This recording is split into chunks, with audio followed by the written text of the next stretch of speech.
O Senhor esteja convosco. Proclamação do Evangelho de Jesus Cristo segundo Lucas. Naquele tempo, disse Jesus aos seus discípulos: não existe árvore boa que dê frutos ruins, nem árvore ruim que dê frutos bons. Toda árvore é reconhecida pelos seus frutos. Não se colhem figos de espinheiros, nem uvas de plantas espinhosas. O homem bom tira coisas boas do bom tesouro do seu coração, mas o homem mau tira coisas más do seu mau tesouro. Pois sua boca fala do que o coração está cheio. Por que me chamais Senhor, Senhor, mas não fazeis o que eu digo? Vou mostrar-vos com quem se parece todo aquele que vem a mim, ouve as minhas palavras e as põe em prática. É semelhante a um homem que construiu sua casa, cavou fundo e colocou o alicerce sobre a rocha. Veio a enchente, a torrente deu contra a casa, mas não conseguiu derrubá-la, porque estava bem construída. Aquele, porém, que ouve e não põe em prática, é semelhante a um homem que construiu uma casa no chão, sem alicerce. A torrente deu contra a casa, e ela imediatamente desabou, e foi grande a ruína dessa casa. Palavra da salvação.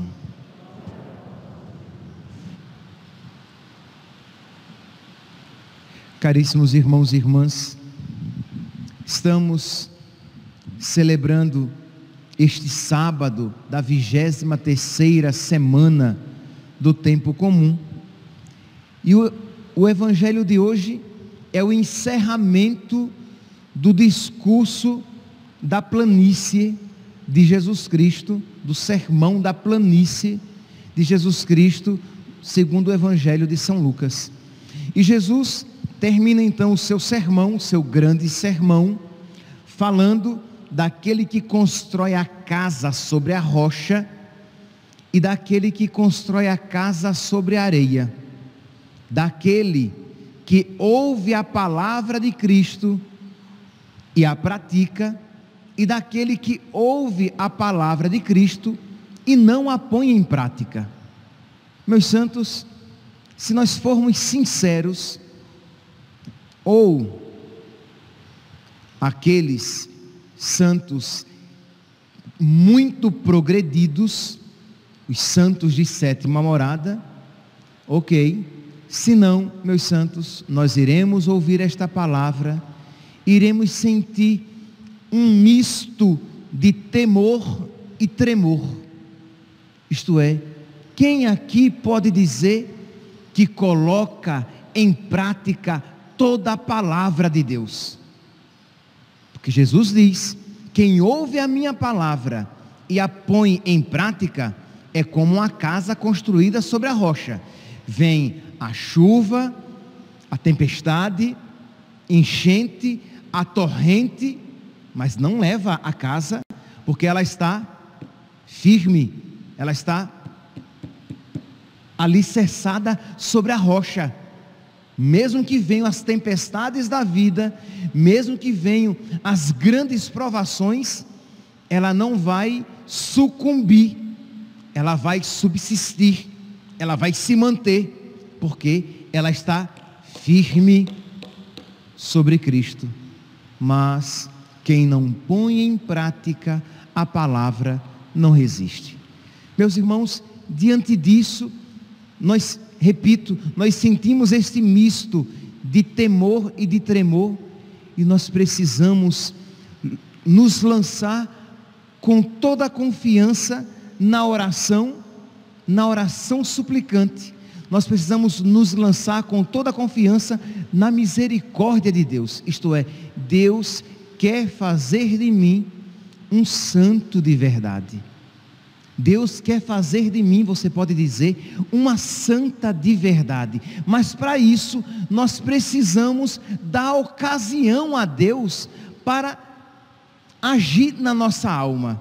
Para isso, nós precisamos abrir frestas, se não escancarar as portas, pelo menos abrir frestas por meio das quais o Senhor possa entrar. E como é que isso acontece?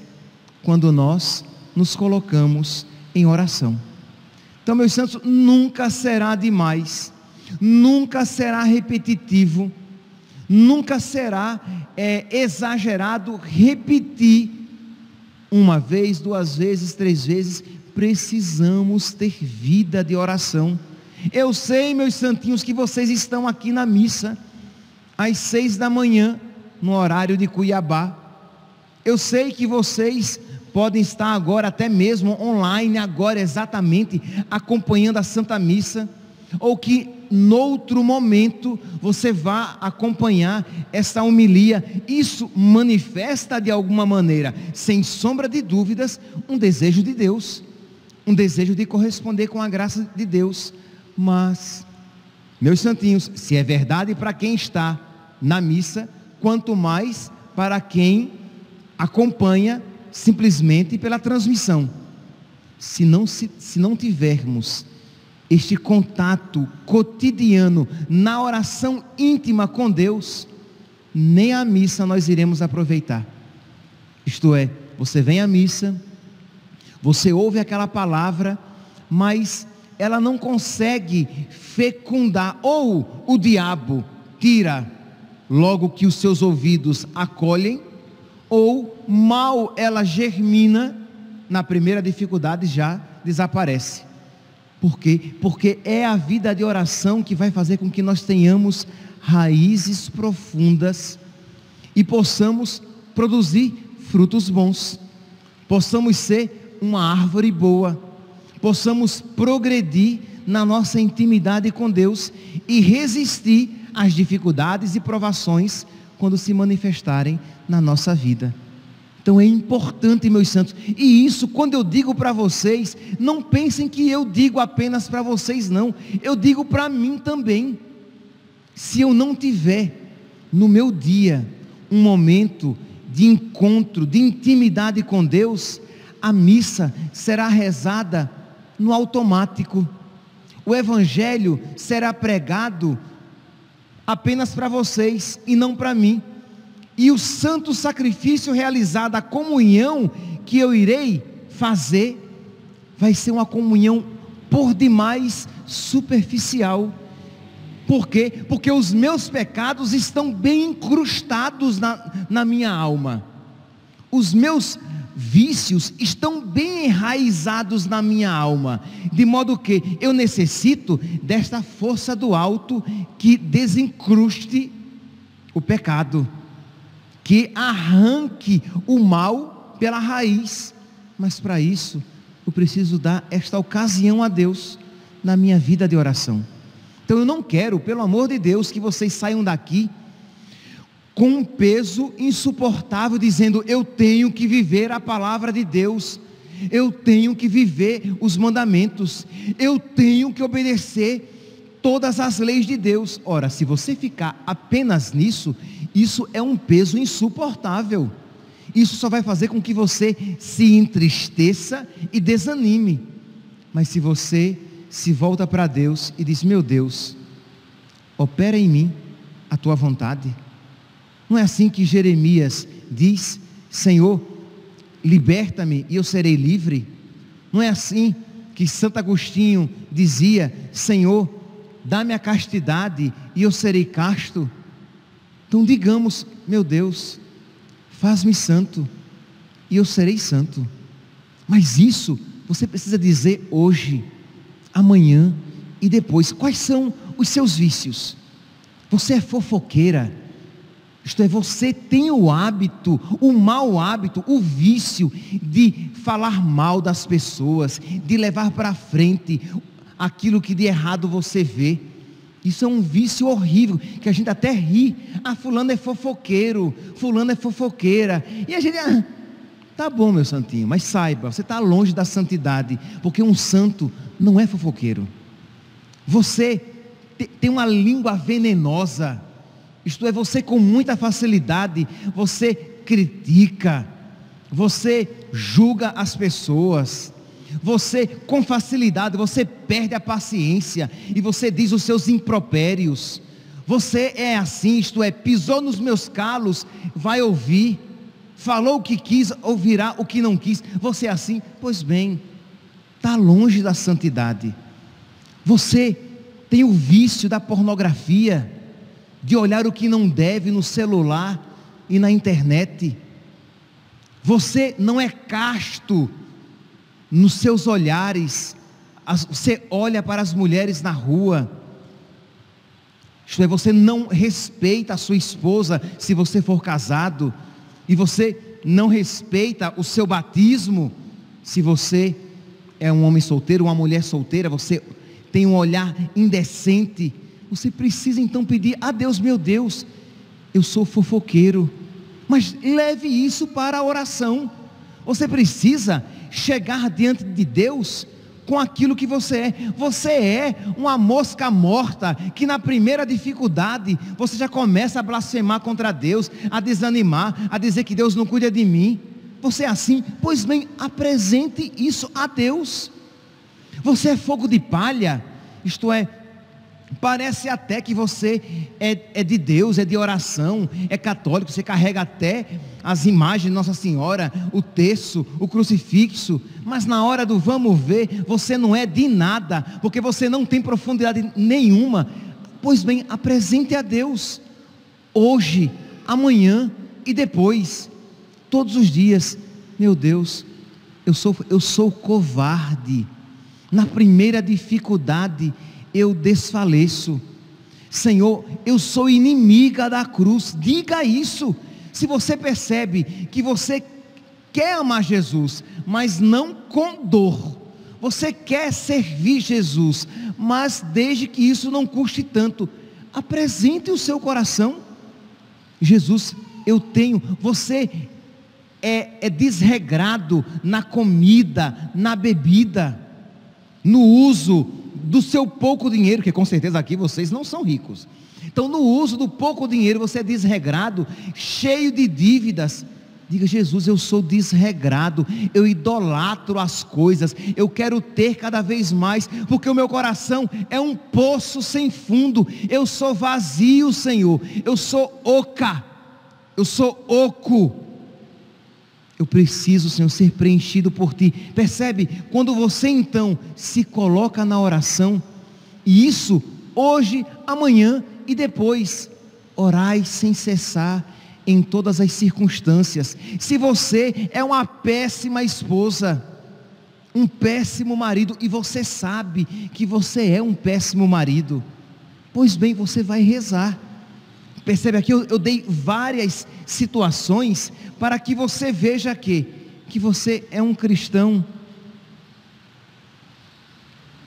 fajuta, que você é um cristão meia boca, que você é um católico muito superficial, que a sua casa muito provavelmente está construída sobre a areia, e você precisa então dobrar os seus joelhos e dizer: Jesus, por misericórdia, ajude-me. Meus santinhos, vejam Santa Teresinha.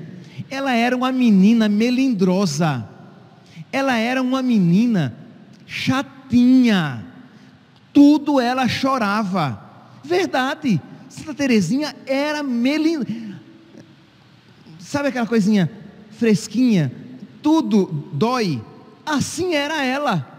E é importante que nós vejamos e digamos: mas padre, e como é que ela se tornou essa gigante? A graça de Deus a transformou. A graça de Deus a transformou.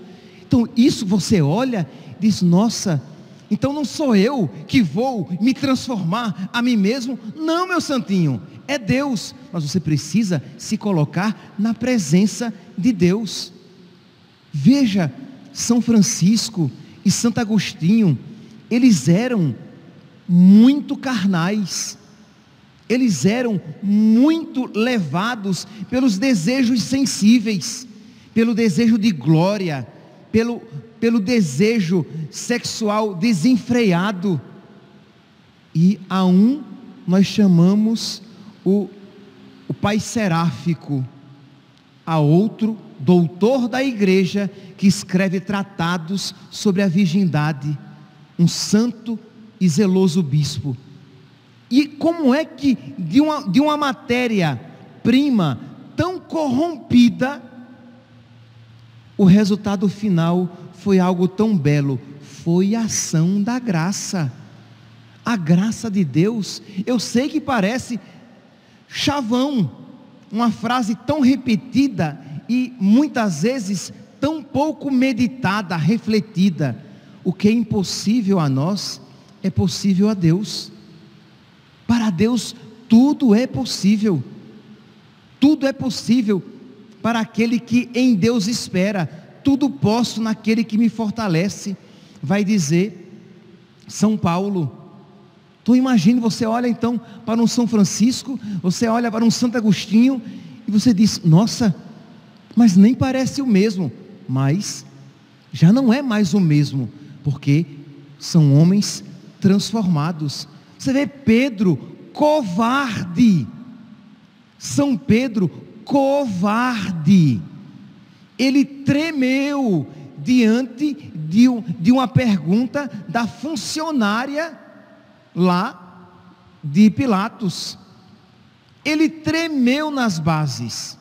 E depois ele segue Cristo e morre por ele, crucificado de cabeça para baixo. Entende, meus santos?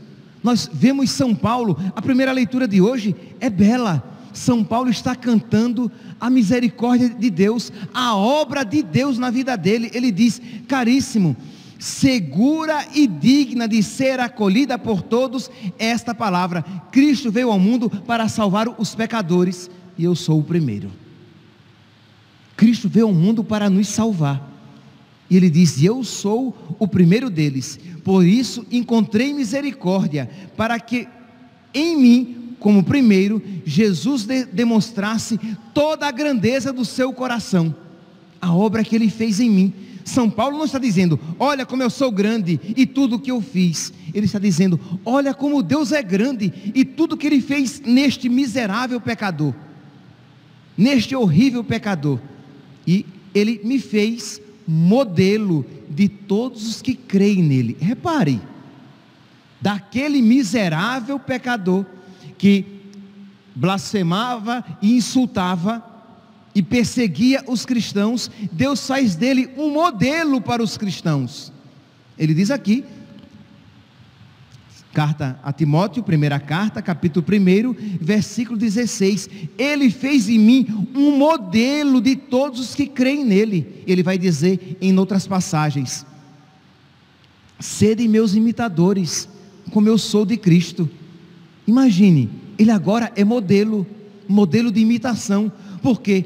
Porque o Senhor fez em mim maravilhas, e grande é o seu nome. Nós voltamos os nossos olhos para a obra mais perfeita da criação.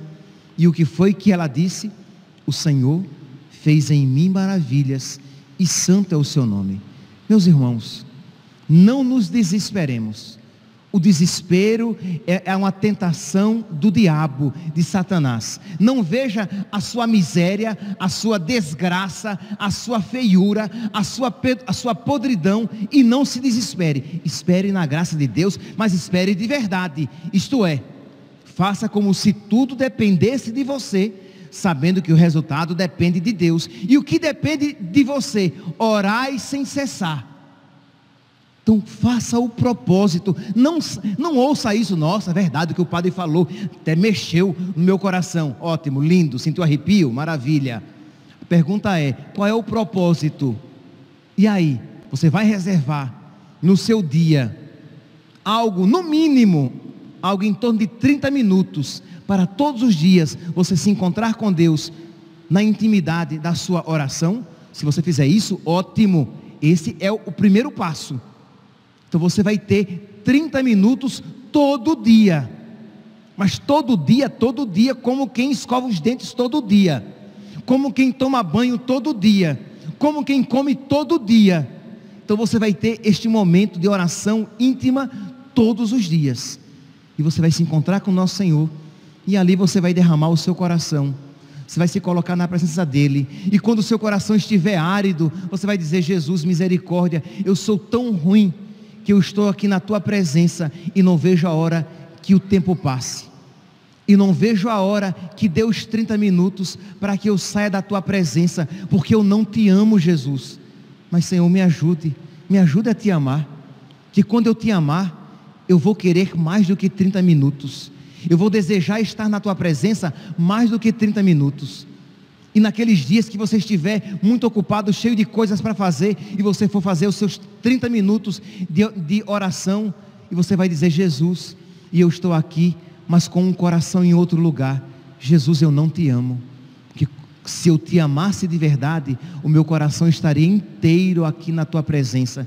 Ensina-me a Te amar, ensina-me a rezar, Senhor. Eu não sei fazer oração, e é claro que você pode levar um livro espiritual, para nesses 30 minutos, auxiliar você na oração.